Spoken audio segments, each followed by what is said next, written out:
Hi, this is Gary with MacMost Now. On today's episode, let's take a look at uninterruptible power supplies.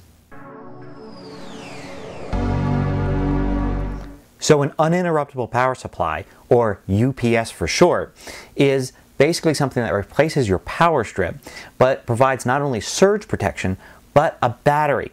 The purpose of the battery is that when power goes out, you can still power your Mac through the battery, at least for a short period of time. So there are many UPSs on the market. Usually they cost anywhere from $50 up to hundreds or even thousands of dollars for professional ones. So you plug your UPS into the wall and then you get power through the UPS just like you would a power strip. Usually there are two sets of plugs on the back of a UPS. One set is just for surge protection only. It acts just like a power strip. When power goes out, you lose power to those outlets. The other set goes through the battery. So if you lose power in your house or office, then you still get power going out of these at least as long as the battery lasts. Now usually people think of a UPS when they lose power. They usually get a few extra minutes of power to their Mac. So what you should do with that extra time is, of course, save, quit your applications and shut down immediately.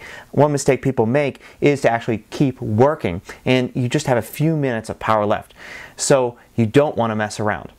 But the real strength of a UPS is not in a full power outage. It's in those momentary power outages. I'm sure you've experienced them, where you lose power for maybe just a second. Your lights dim really quickly. And if you're running a computer, sometimes your computer will shut down. Well, if you have a UPS, you really see the power of the uninterruptible part, because your Mac just keeps going on and you don't have to worry about the power outage. In my neighborhood, I get these from time to time, especially if there's a big snowstorm or thunderstorm, and the UPS is invaluable for not losing my work and keep on going. So here's some buying advice. First of all, most UPSs are measured in a number that stands for voltage times amps, VA. Now, for instance, you might get a typical one for about 50 bucks that has 500 VA. This measures how much power the battery can produce once you have an outage.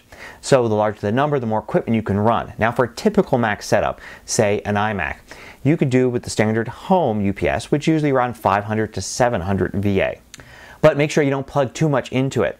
Consider what you really need if there's a power outage. For instance, if you have an iMac plugged into it, that's all you may need. You may not care about your printer when there's a power outage, but you don't want the printer to take any power from the battery. But if you have an external hard drive that's always hooked up to your Mac, then you may want to have that plugged in to the UPS as well, else you lose power to that and it will basically disappear from your Mac if you get a power outage. Now you can find UPSs almost anywhere. You can find them in lots of online stores, and you can also buy them locally in office supply stores and home electronics stores. Now, once you get one, it's very important that you follow the instructions exactly.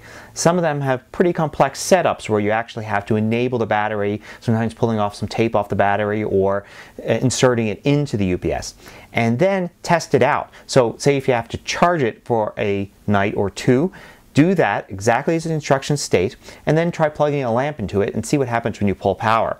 You don't want to just rely on the fact that it works and find out it doesn't the first time you actually have a power outage. And these things don't last either because there are batteries in them. So expect to get one every 2 or 3 years or so. That's where the real advantage of spending only about 50 bucks and getting one for your home is you can afford to do that. If you get an expensive one, well, it may fail after 2 or 3 years and you have to buy another expensive one.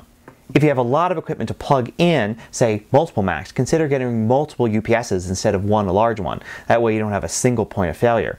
Also, I find it useful if you've got network equipment, like say your cable or DSL modem, plus an Airport Extreme, and that's in another part of the room or house, maybe have an inexpensive UPS running those. That way if you lose power, you not only have a minute or so with your Mac, but you also still maintain your network connection.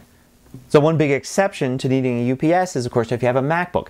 You've got batteries in MacBooks and MacBook Pros, so you kind of have a built-in UPS. Even better, you've got probably hours of battery life after you lose power.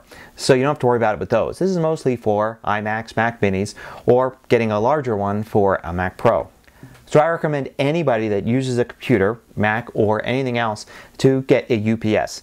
They're pretty inexpensive and well worthwhile. Till next time, this is Gary Rosenzweig with MacMost Now.